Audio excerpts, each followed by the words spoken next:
Hi friends, ఎలా ఉన్నారు? ఈ వీడియోలో నేను మీకు ఈస్టామ్ కార్డ్ గురించి అయితే చెప్పబోతున్నాను. అసలు ఈస్టామ్ అంటే ఏంటి, ఇది ఎవరికి యూజ్ అవుతుంది, ఎలా అప్లై చేసుకోవాలో కంప్లీట్ డీటెయిల్స్ అయితే ఈ వీడియోలో అయితే మీకు చూపించబోతున్నాను. ఫ్రెండ్స్, మీ వీడియో నచ్చితే డెఫినెట్గా లైక్ చేయండి. ఇంకా మన ఛానల్ ఎవరైనా సబ్స్క్రైబ్ చేయకపోతే డెఫినెట్గా సబ్స్క్రైబ్ చేసుకొని ఫాలో అవ్వండి. ఇక ఏమాత్రం లైక్ చేయకుండా టాపిక్లోకి అయితే వెళ్ళిపోదాం. ఈస్టామ్ అనేది సెంట్రల్ గవర్నమెంట్ స్కీము. ఇది ఉచితంగా 2 లక్షల ప్రమాద బీమాను అయితే కల్పిస్తుంది. ఎలాంటి అమౌంట్ అయితే పే చేయాల్సిన అవసరం లేదు. దీనికి ఎవరు అర్హులు అంటే ఎవరైతే డైలీ కూలీ వేసుకుంటారో, అలాగే డ్రైవర్స్ కావచ్చు, కన్స్ట్రక్షన్ వర్కర్స్ కావచ్చు, వీళ్ళందరూ అయితే దీనికి అర్హులు. దీనికి ఏజ్ లిమిట్ వచ్చేసి 16 to 59 ఇయర్స్ అయితే ఉండాలి. దీన్ని ఎలా రిజిస్ట్రేషన్ చేసుకోవాలో ఈ వీడియోలో అయితే మీకు కంప్లీట్ ఇన్ఫర్మేషన్ అయితే ఇవ్వబోతున్నాను. ఇంతకుముందు ఇది ఎలా క్లెయిమ్ చేసుకోవాలో చాలామందికి అయితే తెలియదు. జస్ట్ రిజిస్ట్రేషన్ చేసుకున్నారు. అలాగే ఒకవేళ ఆ పర్సన్కి ఏమైనా చనిపోతే ఆ క్లెయిమ్ ప్రాసెస్ అనేది చాలా ఇబ్బందికరంగా ఉండేది. అయితే గవర్నమెంట్ దీనికి సంబంధించిన గైడ్లైన్స్ కూడా రిలీజ్ చేయడం జరిగింది. ఇందులో మనకు స్టెప్ బై స్టెప్ అయితే క్లియర్గానైతే దానికి సంబంధించిన వివరాలు అయితే క్లియర్గా ఉన్నాయి. ఎలా క్లెయిమ్ చేసుకోవాలి, దానికి సంబంధించి ఎవరిని కాంటాక్ట్ అవ్వాలి, అలాగే ఎలాంటి ఫామ్స్ ఫిల్ చేయాలో ఈ విధంగా అయితే సింపుల్గా మనకు గైడ్లైన్స్ అయితే రిలీజ్ చేయడం జరిగింది. ఈ వీడియోని మీరు ఎంత లైక్ చేస్తే నేను ఆ గైడ్లైన్కి సంబంధించిన క్లెయిమ్ ప్రాసెస్ సంబంధించిన వీడియోని అయితే నేను అప్లోడ్ చేస్తాను. మీకు ఏమాత్రం లేట్ చేయకుండా ఈరోజు టాపిక్లోకి అయితే వెళ్ళిపోయి మీరు ఈ వెబ్సైట్ని అయితే ఓపెన్ చేసుకోండి. eastram.gov.in అనే వెబ్సైట్ని ఓపెన్ చేసేయండి. ఓపెన్ చేసిన తర్వాత మీకు వెబ్సైట్ యొక్క ఇంటర్ఫేస్ ఈ విధంగా రావడం జరుగుతుంది. ఇక్కడ రిజిస్టర్ ఆన్ ఈస్టామ్ అని ఉంది కదా, రిజిస్టర్ ఆన్ ఈస్టామ్ పైన క్లిక్ చేసి మీరు అయితే రిజిస్ట్రేషన్ చేసుకోవాల్సి ఉంటుంది. ఈ విధంగా క్లిక్ చేసి మీరు ఇక్కడ మీ మొబైల్ నెంబర్ ఏదైతే ఉందో, మీ ఆధార్ కార్డ్ నెంబర్కి ఏదైతే మొబైల్ నెంబర్ లింక్ ఉందో ఆ మొబైల్ నెంబర్ ఎంట్రీ చేయండి. తర్వాత ఇక్కడ క్యాప్చా అడుగుతుంది. ఆ క్యాప్చాను కూడా మీరు జాగ్రత్తగా ఎంట్రీ చేయండి. ఎంట్రీ చేసిన తర్వాత ఇక్కడ మీకు ఈపీఎఫ్ అకౌంట్ ఉందా అని అడుగుతుంది. ఇది ఈపీఎఫ్ అకౌంట్ ఉంటే వర్తించదు, అసలు రిజిస్ట్రేషనే కాదు. ఇక్కడ నో సెలెక్ట్ చేసుకోండి. నో సెలెక్ట్ చేసుకొని ఇక్కడ సెండ్ ఓటీపీ అని ఉంది కదా, దీనిపైన క్లిక్ చేయండి. క్లిక్ చేసిన వెంటనే మీ మొబైల్ నెంబర్కి ఒక ఓటీపీ అయితే సెండ్ అవ్వడం జరుగుతుంది. ఆ మొబైల్ నెంబర్ని ఇక్కడ 6 digits ఓటీపీని ఇక్కడ ఎంట్రీ చేసి సబ్మిట్ చేయండి. సబ్మిట్ చేసిన వెంటనే మీరు నెక్స్ట్ పేజ్లోకి అయితే వెళ్ళడం జరుగుతుంది. ఇలా వచ్చిన తర్వాత ఇందులో మీ 12 digits ఆధార్ కార్డ్ నెంబర్ అయితే ఎంట్రీ చేయండి. మీ 12 digits Aadhaar card number entry చేసిన తర్వాత ఈ బాక్స్లో మళ్ళీ క్యాప్షన్ అయితే అడుగుతుంది. ఈ క్యాప్షన్ అయితే ఎంట్రీ చేయండి, ఎలాంటి మిస్టేక్స్ లేకుండా. ఎంట్రీ చేసిన తర్వాత ఇక్కడ సబ్మిట్ క్లిక్ చేసిన వెంటనే మీ మొబైల్ నెంబర్కి ఒక ఓటీపీ అయితే వెళ్తుంది. మీ ఆధార్ కార్డుకి లింక్ అయి ఉన్న మొబైల్ నెంబర్కి ఓటీపీని అయితే ఇక్కడ మీరు క్లియర్గా ఎంట్రీ చేయండి. ఎంట్రీ చేసిన తర్వాత ఇక్కడ వ్యాలిడేట్ అనే ఆప్షన్ ఉంది కదా, ఈ వ్యాలిడేట్ ఆప్షన్ పైన క్లిక్ చేసి మీరు వ్యాలిడేట్ అయితే చేయాల్సి ఉంటుంది. ఇలా వ్యాలిడేట్ చేయగానే మళ్ళీ నెక్స్ట్ పేజ్లోకి అయితే వెళ్తుంది. ఈ విధంగానైతే చూపించడం జరుగుతుంది. నెక్స్ట్ పేజ్లో మీ ఆధార్ కార్డుకి సంబంధించిన డీటెయిల్స్ ఇక్కడ continue to enter the details అని ఉంది కదా, ఇక్కడ క్లిక్ చేయండి. క్లిక్ చేసిన వెంటనే మీరు మళ్ళీ నెక్స్ట్ పేజ్లోకి అయితే వెళ్తారు. ఇందులో మొత్తం 5 steps ఉంటాయి, ఇక్కడ కనిపిస్తున్నాయి కదా. 5 stepsని అయితే కంప్లీట్ చేయాలి. ఇలా క్లిక్ చేయండి. కంటిన్యూ అని క్లిక్ చేసిన వెంటనే మళ్ళీ నెక్స్ట్ పేజ్లోకి అయితే వెళ్ళడం జరుగుతుంది. మీరు ఇలా నెక్స్ట్ పేజ్లోకి అయితే వెళ్తారు. ఇందులో మీకు సంబంధించిన డీటెయిల్స్ అయితే ఎంట్రీ చేయాల్సి ఉంటుంది. ఇక్కడ మీరు చూసారు కదా, మీకు మ్యారేజ్ అయిందా లేదా అనేది ఎంట్రీ చేయండి. ఎమర్జెన్సీ కాంటాక్ట్ ఉంటే ఎమర్జెన్సీ కాంటాక్ట్ ఇవ్వండి, లేకపోతే లేదు. తర్వాత మీకు మ్యారేజ్ అయిందా లేదా అని అడుగుతుంది, సెలెక్ట్ చేసుకోండి. తర్వాత మీ ఫాదర్ నేమ్ అడుగుతుంది. మీ ఫాదర్ నేమ్ ఏది ఉంటే అది ఇచ్చేసేయండి. ఇక్కడ నెక్స్ట్ మీ మదర్ నేమ్ ఇస్తే ఇవ్వండి, లేకపోతే లేదు. ఇక్కడ స్టార్ మార్క్స్ ఏవైతే ఉంటాయో అవే ఎంట్రీ చేయండి, అవి ఎంట్రీ చేస్తే సరిపోతుంది. తర్వాత మీ క్యాస్ట్ అడుగుతుంది, మీ క్యాస్ట్ని కూడా సెలెక్ట్ చేసుకోండి.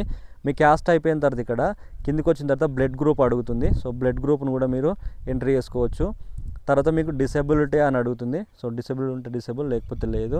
తర్వాత ఇలా వచ్చిన తర్వాత నామినీ డీటెయిల్స్ అని అడుగుతుంది. ఖచ్చితంగా నామినీ డీటెయిల్స్ అయితే ఇవ్వండి, ఎందుకంటే తర్వాత క్లెయిమ్ చేసుకునేది వాళ్ళే కాబట్టి నామినీ డీటెయిల్స్ అయితే కరెక్ట్గా ఎంట్రీ చేసేసేయండి. ఇందులో ఇక్కడ మీరు నామినీ ఎవరిని ఎంచుకుంటే మీ మదర్ అయితే మదర్ నేమ్ ఇవ్వండి, లేదా మీ వైఫ్ ఉంటే వైఫ్ నేమ్. అలాగే డేట్ ఆఫ్ బర్త్ అడుగుతుంది. డేట్ ఆఫ్ బర్త్ని కూడా సెలెక్ట్ చేసుకోండి. ఇక్కడ ఇలా సెలెక్ట్ చేసుకున్న తర్వాత ఇయర్ని సెలెక్ట్ చేసుకోండి. ఇయర్ని మంత్ని సెలెక్ట్ చేసుకుంటే సరిపోతుంది, డేట్ ఆటోమేటిక్గా వచ్చేస్తుంది. తర్వాత జెండర్ అడుగుతుంది, మేల్ ఫీమేల్ అని అది సెలెక్ట్ చేసుకున్న తర్వాత రిలేషన్షిప్ అప్లికెంట్ అని ఉంది, అంటే మన వైఫా లేకపోతే మదరా అని సెలెక్ట్ చేసుకోండి, ఎవరు నేమ్ ఇస్తే వాళ్ళది.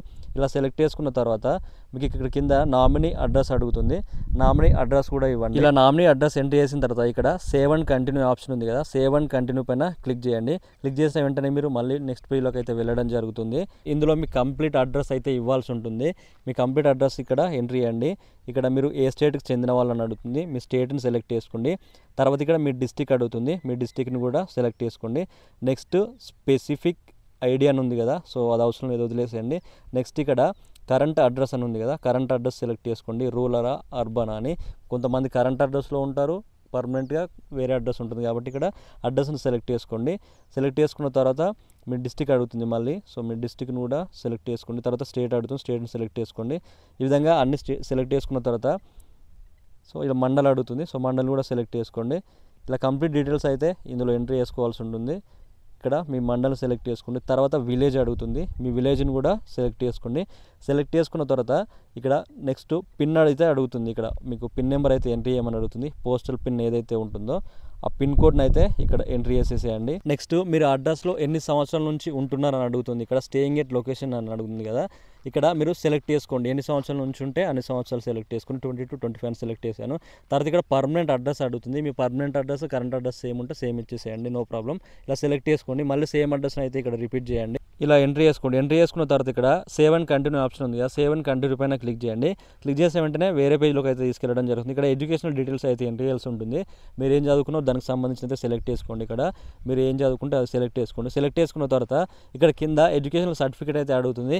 ఇది అప్లోడ్ చేయాల్సిన అవసరం అయితే లేదు, మ్యాండేటరీ ఏం లేదు అక్కడ కాబట్టి. నెక్స్ట్ ఇక్కడ మంత్లీ ఇన్కమ్ స్లాబ్ అని అడుగుతుంది. మీకు మంత్లీ ఎంత వస్తుంది ఇన్కమ్ అని అడుగుతుంది. అది కూడా సెలెక్ట్ చేసుకోండి. 10,000, 15,000 అని ఇలా ఉంది. ఇలా సెలెక్ట్ చేసుకున్న తర్వాత ఇన్కమ్ సర్టిఫికేట్ అయితే అడుగుతుంది, అది అవసరం లేదు. సేవ్ అండ్ కంటిన్యూ పైన క్లిక్ చేయగానే మళ్ళీ నెక్స్ట్ పేజ్లోకి అయితే తీసుకెళ్ళడం జరుగుతుంది. ఇందులో మన బ్యాంక్ అకౌంట్ డీటెయిల్స్ అయితే అడుగుతుంది.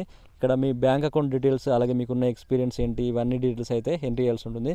ఇక్కడ మీరు ఓలా అలాగే ఊబర్ క్యాబ్ డ్రైవర్స్ అయితే ఇక్కడ ఎస్ అని సెలెక్ట్ చేసుకోండి, లేకపోతే నో అని సెలెక్ట్ చేసుకోండి. ఇక్కడ మీ వృత్తి ఏంటని అడుగుతుంది, మీ వృత్తిని కూడా సెలెక్ట్ చేసుకోండి. ఇక్కడ మీరు సెర్చ్ చేసిన వెంటనే ఇక్కడ రావడం జరుగుతుంది. మీరు లేబరా లేకపోతే డ్రైవర్ అని అడుగుతుంది.